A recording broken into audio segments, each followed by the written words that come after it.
off and walking to the end zone for a touchdown. DC Divas. Jessica Johnson with the score. How do you believe? This quarter is really avalanche on Pittsburgh. So don't let nobody stop us.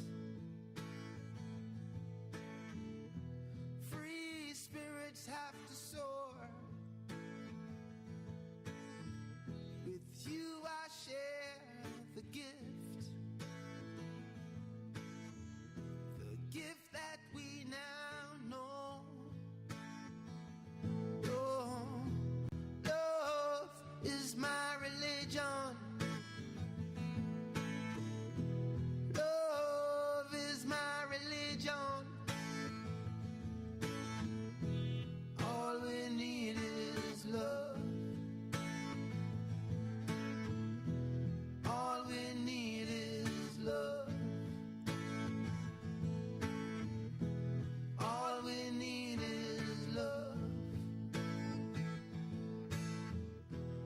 All we need is love. And there you have it, folks, a championship moment. They happen over and over again when you're part of Diva Nation. Going into our 19th season as we roll on, facing the Boston, the Militia, the Rampage, the Mutiny, the Renegades, folks.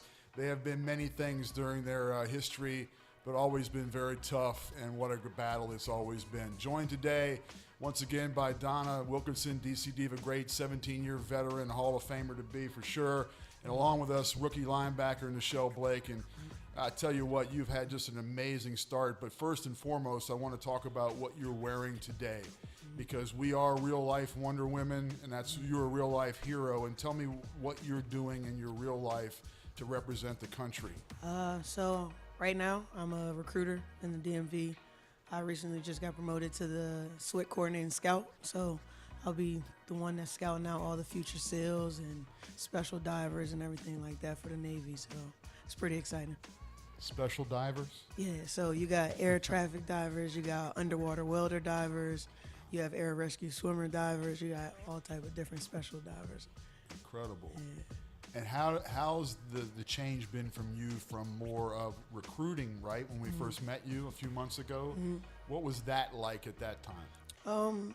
Recruiting is just, so I'm from DC, so recruiting is more for me just trying to get out and help change somebody's life. Like, I know everybody's not going to want to join the military or even be qualified to, but if I could get like one or two kids every couple of months to join in, I know I changed their life and took them out of a situation that they could have been in.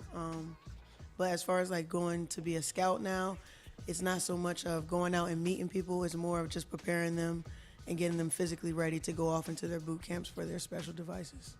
So it's a little more physical than anything, so that's exciting.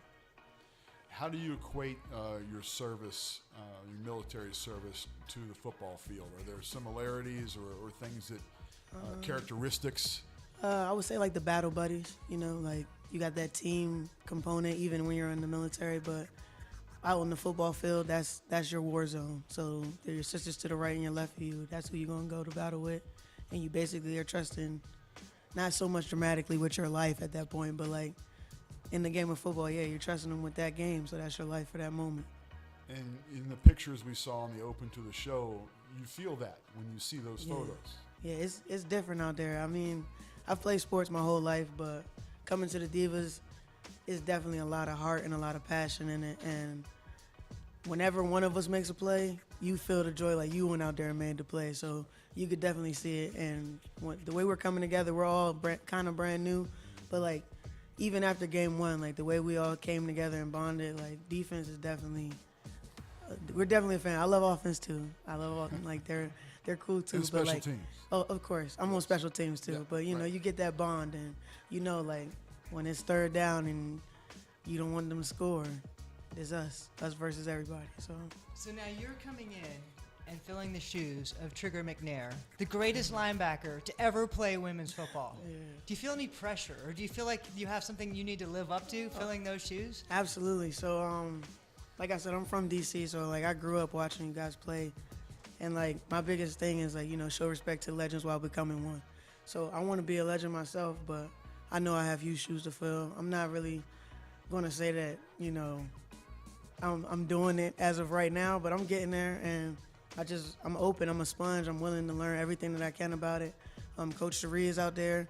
She's always walking me through special things. I met Tia Watkins, which was crazy. Like, same feeling when I got to meet you. I was like, trying to keep it cool, but I was excited. But, like, it's just awesome. It's just an experience, and I'm just hoping that I can one day become a legend myself. So I'm just trying to get there. Yeah, absolutely. Yeah, those shoes are in the Hall of Fame. You don't have to fill them. You have your own shoes. Yes, Yeah, indeed. you have your own shoes. But Yeah. I love, and tell me a little bit about, you've done this privately, but tell us more about as a child, as a 10-year-old, a 12-year-old, Yeah. right? And then as a teenager, what it was like to see the Divas playing and what that meant. And then I think you also told me a story about having a certain fat head on your wall. Yeah, so when I was younger, I played football. My youth football coaches used to take me to DC Divas games. And, like, growing up, the only name I ever knew was Donna Wilkinson, the animal. So, like, my mom, when fat heads first started coming around, my mom was like, yo, you want a fat head? I was like, yeah, I want LaDainian Tomlinson and I want Animal. And, of course, LaDainian Tomlinson was on the website. So I had to go order Donna's, so we took a picture of Donna and literally, like, had it on my wall. So I had LaDainian on one side of my TV, Donna on the other. And then I remember when I tried out, I don't know, like, what drill we were running, but you, like, came up behind me and you, like, touched my shoulder and was like, good catch or something. And, like, you walked away and it was nothing. But on the inside, I was like, yo, wait till I tell my mom Donna touched me. Like, oh, my God. I was so excited. So, yeah, like, growing up, and I just used to watch all this. And I always knew that I wanted to play for the Divas. But as I got older, I went off to college. College didn't work out, so I joined the Navy. Never got the chance to play. So when I got the opportunity to come home, I was like, I got to at least try out. And that was the best thing I did. What do you remember about that coach that encouraged you, took you to games, right, showed you a different example, because I'm sure you were surrounded by a lot of young men at that time and not a lot of young girls. Football, like, I used to just play in the neighborhood, and Coach Sam Riddick, he actually coaches up at Dunbar. He seen me out there playing, and he was like, hey, come over here. Where's your mom at? And I'm like, what? Where's my mom? He's like, I want you to come play for my team. And he handed me, like, this flyer, and he took me in. My mom was like, are you going to pick her up? Do I got to pay anything? He was like, nah, I got everything. So from that day on, I just was hanging out with Coach Rob, Coach Sam, and then Coach Robert Nickens, he took me under his wing like his daughter. And, like, although I was always around all the boys, even like team sleepovers, I would sleep in his room.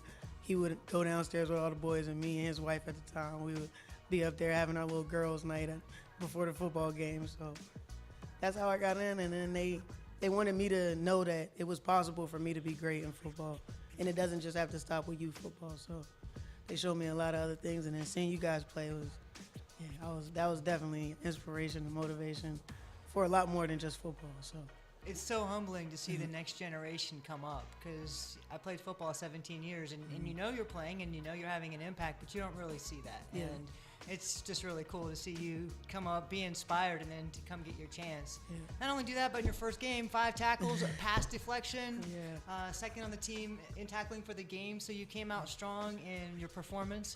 And I was what nervous. was that like coming out in And your you first humbled game? the animal today. You humbled the animal today.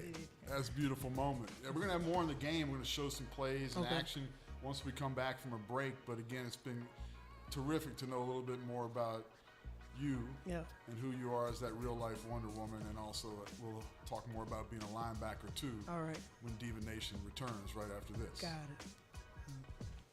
Tonight's I didn't broadcast is brought to you by Regenerative Orthopedics and Sports Medicine, the official medical provider of the DC Divas. Know who? Putting government to work for you. Signal Financial Federal Credit Union. Your tomorrow self will thank you. And the official beer of the DC Divas, Fordham and Dominion Brewing Company. This content is brought to you by Dental Associates. For more than 39 years, Dr. Stephen Price has been practicing dentistry in Northern Virginia. A member of the American Dental Association, the Northern Virginia Dental Society, and the Virginia Dental Society, Price is considered an expert in Invisalign and continues to be an award-winning innovator in the industry.